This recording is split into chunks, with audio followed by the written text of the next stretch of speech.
tous, shalom à tous. Alléluia. Gloire à Yahushua, notre Seigneur et Sauveur. Alléluia. Je vais aujourd'hui parler d'un sujet qui en fâche certains. On va parler des femmes qui enseignent.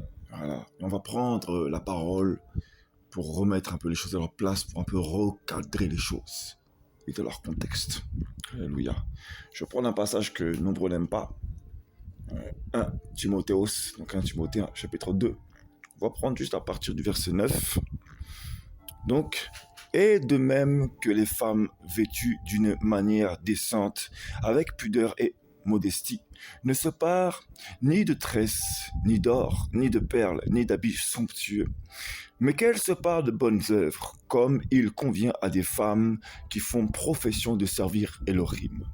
Alors déjà, rien que dans ce passage-là, on voit déjà qu'il y a déjà un énorme problème par rapport à cette génération, c'est que il est bien écrit que les femmes soient vêtues de manière décente, avec pudeur et modestie, ne se parent ni de tresses, bon, encore ça on peut comprendre, hein, parfois, tant qu'il n'y a pas non plus d'excès, ni d'or, ni de perles, et franchement, ni d'habits somptueux. Quand on voit, excusez-moi, mais quand on voit les mamans prophétesses actuelles, hein, parées d'habits somptueux, de boucles d'oreilles somptueux, de colliers somptueux, pour faire beau, quoi. Mais au-dedans, le cœur n'est même pas restauré. Beaucoup ne cherchent même pas le Seigneur d'un cœur sincère. Voilà. Maintenant, c'est vrai que, on va pas se mentir, cette génération actuelle, c'est tellement compliqué qu'on peut comprendre le désir du cœur. Mais il faut respecter la parole. Voilà. Et on va voir ensuite, verset 10, mais qu'elles se parent de bonnes œuvres, comme il convient à des femmes qui font profession de servir Elohim. On voit bien là, on voit que servir Elohim, bien aimé, ce n'est pas seulement le servir, c'est une profession. Vous voyez? C'est-à-dire que quand on va à l'école, on a des maîtresses, des femmes qu'on appelle des maîtresses, des professeurs. Donc, professeur, c'est une manière d'enseigner. C'est leur profession. En fait, servir Elohim, c'est un métier. C'est un comportement. C'est un métier. Et quand on appelle les femmes dans les écoles des maîtresses, c'est qu'elles maîtrisent ce qu'elles enseignent. Donc, leur comportement doit être doit être un enseignement. Elles doivent maîtriser leurs désirs. Une femme doit savoir maîtriser ses désirs. Voilà. Donc rien déjà que en voyant ceci, on voit déjà qu'il y a un problème. Voilà. C'est bien marqué, hein, qu'elle ne se parle ni de tresses, ni d'or, ni de perles, ni d'habits somptueux, mais qu'elle se parle de bonnes œuvres, comme il convient à des femmes qui font profession. Donc voilà, c'est vraiment un métier. Servir Elohim, bien aimé, c'est censé être un métier. Pourquoi? Parce que dans le ciel, il y aura le salaire. Voilà, être modeste, il y aura un salaire au bout, dans le ciel. Voilà. Verset 11, que la femme apprenne dans le calme en toute soumission.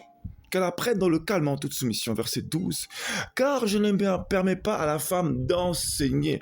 Là, on parle d'enseigner la doctrine, hein, clairement. Ni d'user d'autorité, sur son mari.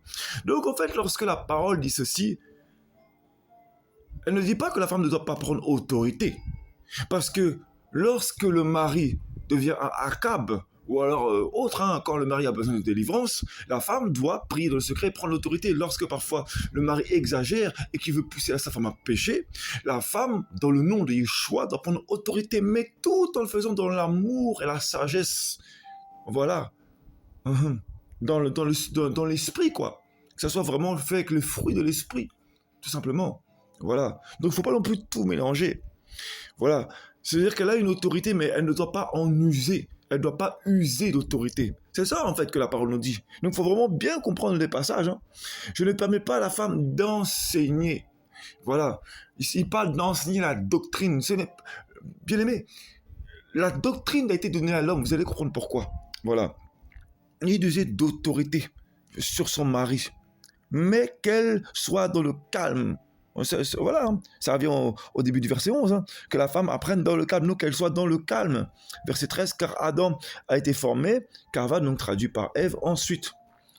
Et Adam n'a pas été séduit, mais la femme ayant été séduite a été la cause de la transgression. Et regardez bien, hein, le mot juste après, le verset juste après qui suit, c'est important. Le Seigneur m'a vraiment interpellé par ceci. Verset 15. Elle sera néanmoins sauvée par le moyen de la maternité. Et vous voyez, quand ce passage dit que elle sera néanmoins sauvée par le moyen de la maternité, sauvée dans ce passage, ça vient du grec sozo. Voilà. Donc sozo, qui signifie être sauvé, donc garder sain et sauf, sauvé du danger ou de la destruction. Donc, dans ce mot-là, hein, donc assuré, et dans ce mot-là, on dit bien que elle sera sauvée.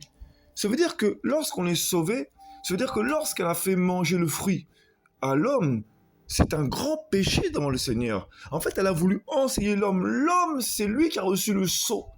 Elle a voulu l'enseigner. Et c'est bien marqué hein, qu'elle sera néanmoins sauvée par le moyen de la maternité. Donc il a fallu même lui trouver un moyen, tellement son péché était grave aux yeux du Seigneur, il a même fallu trouver un moyen de la sauver, vous voyez.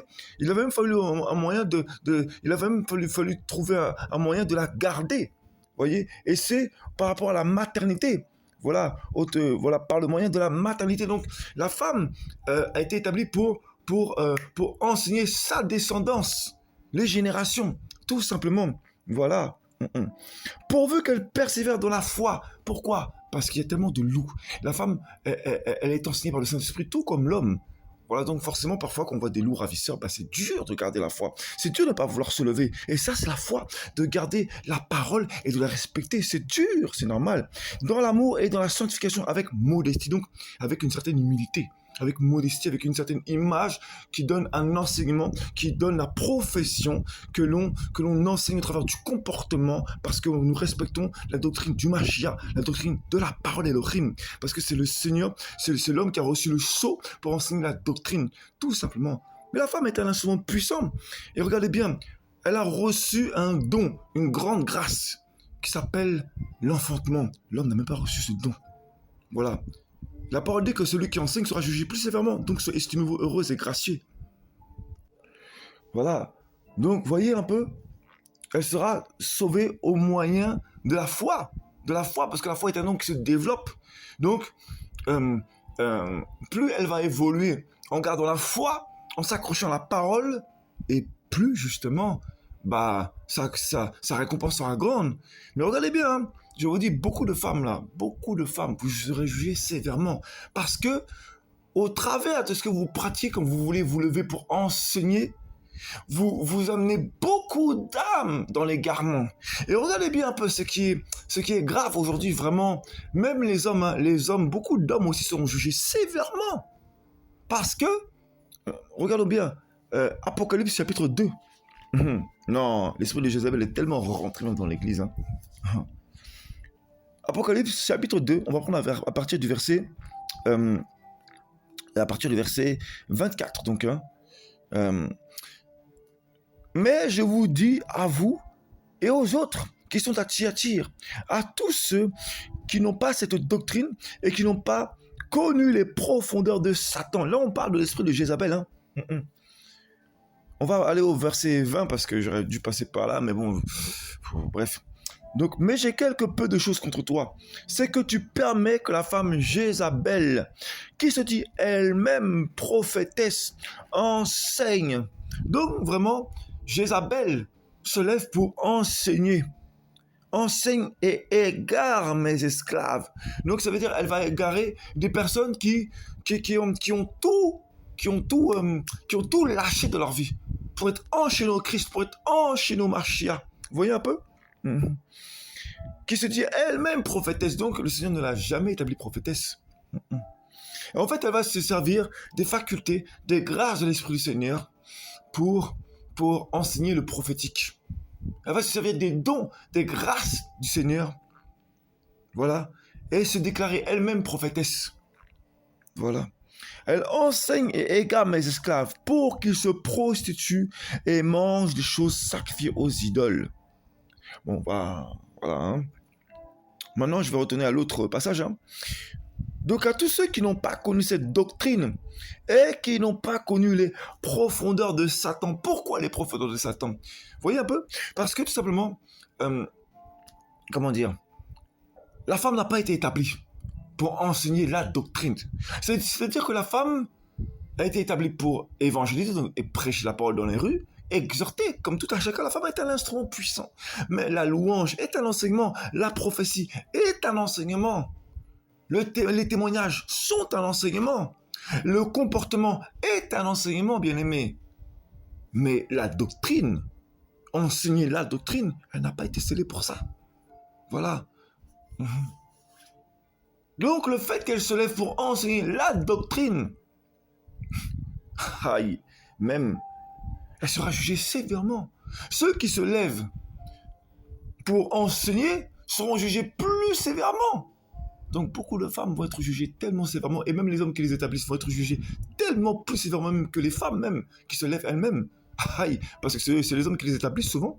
Non, je vous dis, ça va être trop terrible. Hein. Donc, comme ils disent, je vous dis, je ne mettrai pas sur vous d'autres charges, mais vraiment les profondeurs de Satan. Parce qu'en fait, la femme reçoit beaucoup, mais c'est tellement vicieux. Parce que ce sont des enseignements qu'elle reçoit du Saint-Esprit bien souvent. Bien souvent. Mais si la femme n'a pas été établie pour enseigner, ça devient un vice. Ça devient de la malice. Ça devient vous voyez, ça devient un détournement, un égarement. Ça veut dire qu'on entraîne les âmes.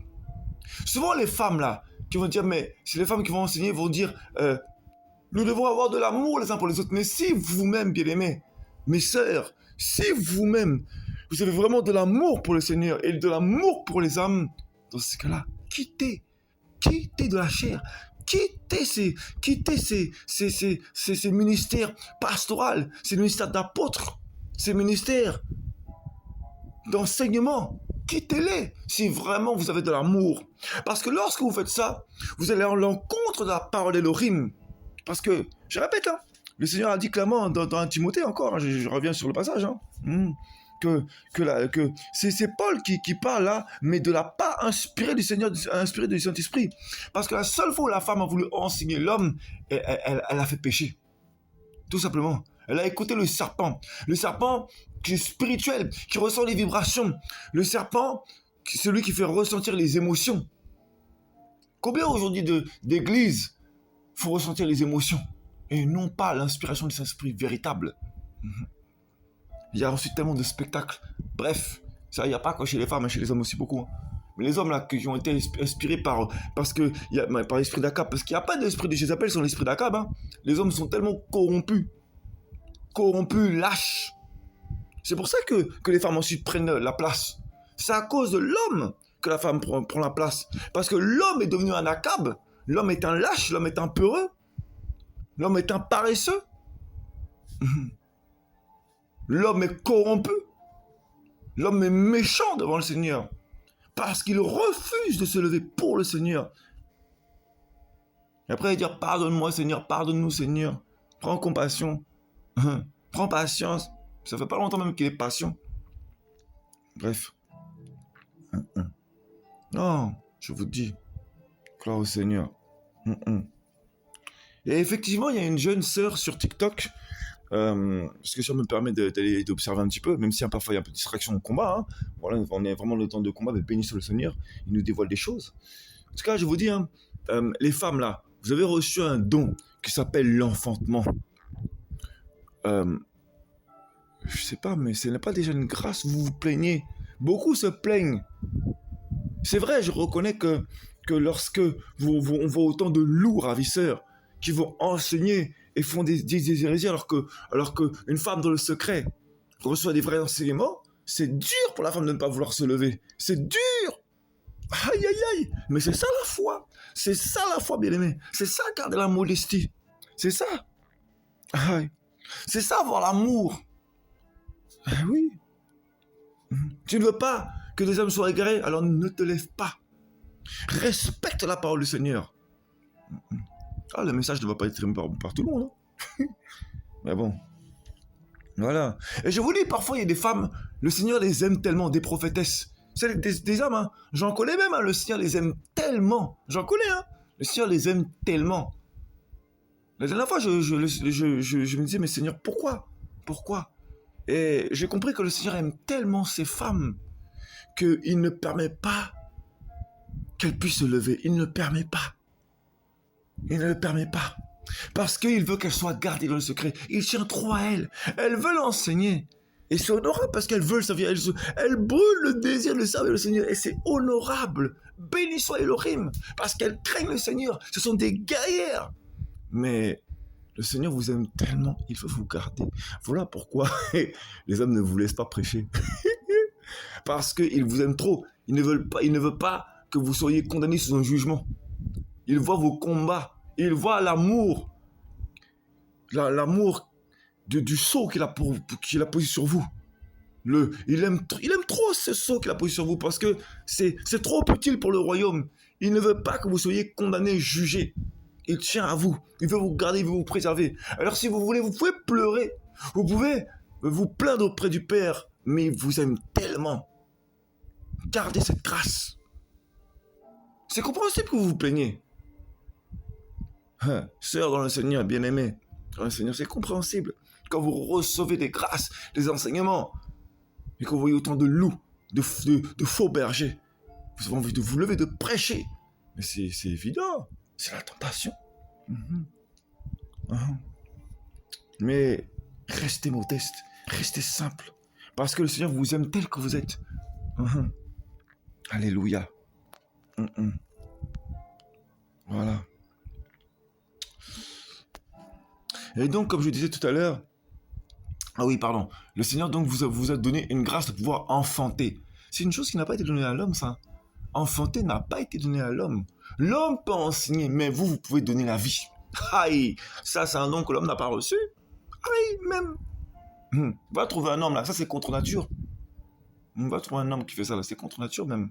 Vous avez cette puissance, c'est un don puissant de la vie. C'est un don puissant. L'homme n'a pas cette grâce. Ok, vous souffrez, mais l'homme souffre lorsqu'il a le fardeau d'un ministère. Il souffre, l'homme. Ah oui, un visionnaire souffre, un enseignant souffre. Ah oui. Chacun sa souffrance, chacun son poids, chacun son fardeau. Et vous allez souffrir, porter les fardeaux que le Seigneur ne veut pas que le Seigneur n'a jamais voulu vous donner. Oui, vous voyez des choses, mais nous aussi, quand on est visionnaire, on voit des choses, on souffre aussi. Ah oui. Voilà. Et également, donc, comme je le partageais tout à l'heure, il y a une sœur sur TikTok, il y a quelques temps, ça m'a permis de voir cette vidéo, j'ai béni le Seigneur d'ailleurs pour elle, qui avait partagé un passage que je n'avais jamais fait attention. Enfin, on connaît, mais ensuite le contexte, je n'avais jamais fait attention. Et je veux le partager là, vraiment, que le Seigneur vraiment la bénisse, vraiment. Une jeune, apparemment, dans le Seigneur, mais le Seigneur fait ce qu'il veut. 1 Corinthiens, chapitre 14, verset 34. Que vos femmes... Car, je vais prendre à partir du verset 33. Car Elohim n'est pas un Elohim de désordre, mais de paix, que le shalom. Comme dans toutes les églises des saints, vous voyez, comme dans toutes les églises des saints. C'est-à-dire que là, ça s'adresse à toutes. Voilà. C'est vrai que cette lettre-là était adressée aux Corinthiens, mais ça parle pour toutes les églises des saints. Parce qu'il faut savoir aussi une chose, c'est que ils se partageaient les lettres, si mon souvenir est exact. Voilà. Bref, gloire au Seigneur. Verset 34, donc à la suite. Que vos femmes se taisent dans les églises. Dans les églises. Il n'est pas dit dans l'église de Corinthe, dans les églises. Que vos femmes se taisent dans les églises. Là, ça serait aux Corinthiens. Mais donc dans les églises, donc c'est pas seulement eux. Car il ne leur est pas permis d'y parler. Mais elles doivent être soumises comme le dit aussi la Torah. Voilà. Et si elles veulent apprendre quelque chose, qu'elles interrogent leur mari à la maison. Car il est honteux à une femme de parler dans l'église, vous voyez. Alors voilà. C'est vrai qu'à l'époque, il y avait beaucoup de bazar, de désordre. Cependant, voilà. C'est la parole qui le dit. Et jamais une femme dans les évangiles n'a été établie pasteur. Ce n'est pas biblique du tout. Prophétesse, ouais, ok. Mais elles n'enseignaient pas. Voilà. Ensuite, dans des réunions de femmes, oui. Entre femmes, elles peuvent se lever pour enseigner, s'enseigner les unes les autres. Entre femmes, oui. Lorsqu'on est chacun chez soi à la maison, chacun chez soi à la maison, toute chose est bonne pour enseigner. Donc oui, oui, toute chose est bonne pour enseigner. Mais pas dans l'église des saints. Pas entouré d'hommes et de femmes. Non. Voilà. Partage de témoignages, petite exhortation, ok. Voilà. Hein. Louange, prophétie, etc. Tout est bon pour enseigner, mais pas la doctrine. Non. Voilà. Et il y a également un autre passage aussi hein, que beaucoup d'âmes, là, elles aiment trop partager, là. Dans Joël, chapitre 2, là, verset 28, on aime trop dire ça. Dans les derniers temps, j'ai répandu mon esprit sur toute chair. J'ai vu pas mal de gens, merci Seigneur, le Seigneur a éclairé pas mal d'âmes, mais ça fait au moins 2 ans que le Seigneur m'a déjà, a montré ceci, a dévoilé ceci.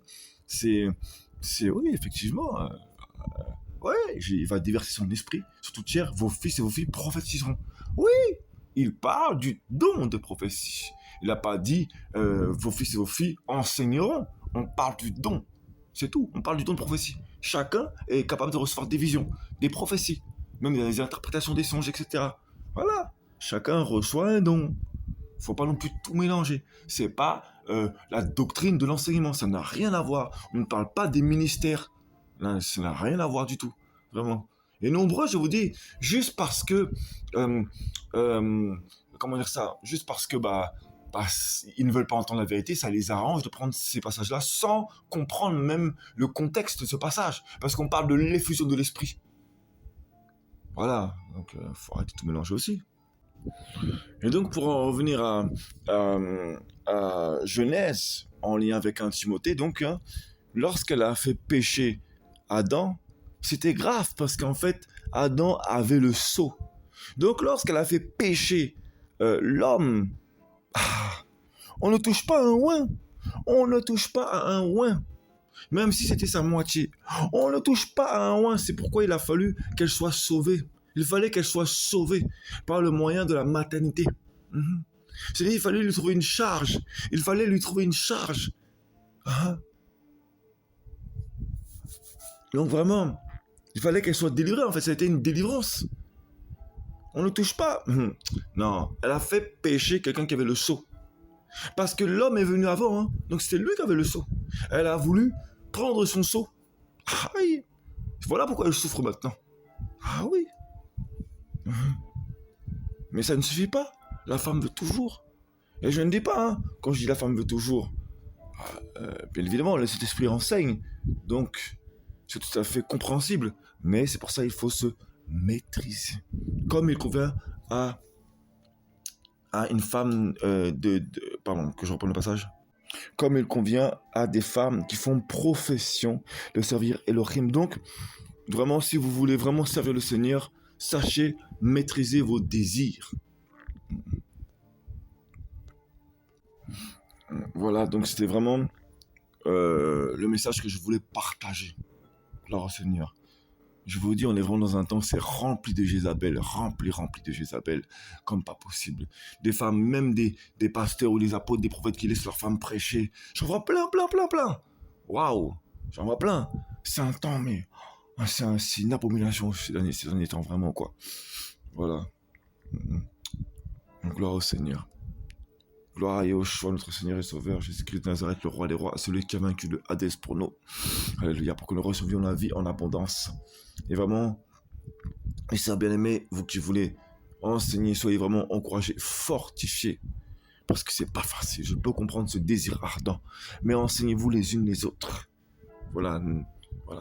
Le Seigneur vous aime tellement qu'il ne va pas permettre que ceux qui sont vraiment, je ne dis pas plus précieux que d'autres, mais le Seigneur connaît les cœurs de chacun et chacune. Et vraiment, celles qui enseignent, revenez au Seigneur. Vraiment. Je vous encourage vraiment à revenir au Seigneur. Vraiment, repentez-vous et revenez au Seigneur. Voilà. Parce que ce sont des désirs qui viennent du cœur, des désirs, vraiment, une motivation qui n'est pas du Seigneur. Vraiment, enfin, c'est des émotions qui prennent le dessus, peut-être, voilà, et il faut vraiment se remettre en question. Voilà. Je tenais également à ajouter que nombreux prennent l'exemple de Déborah la prophétesse. Il faut comprendre que Déborah était une juge. Elle était là pour juger, donc savoir faire la part des choses. C'est une forme d'enseignement, mais elle n'enseignait pas de doctrine. Voilà. Elle faisait juste, elle disait juste ce qui était bon ou mauvais. Et elle était prophétesse. Donc elle faisait des constats des faits et elle tranchait. C'est tout. Tout simplement, un juge, c'était quelqu'un qui mettait les choses au pied du Seigneur. Tout comme Samuel était juge, tout simplement. Mais il n'était pas dans l'enseignement. Je veux dire, elle n'était pas, pardon, dans l'enseignement. Les juges dans les temps anciens, Samson était juge. Ils étaient là pour défendre le peuple et les conduire, mais ils n'enseignaient pas la doctrine. Voilà. Donc il ne faut pas tout mélanger et dire que Déborah était prophétesse. Oui, mais elle n'enseignait pas la doctrine. Voilà la différence. Donc voilà, c'est vraiment ce que je tenais à partager. Voilà. Que le Seigneur soit glorifié, toute la gloire lui revient. Alléluia, gloire à Jésus-Christ. Shalom à tous.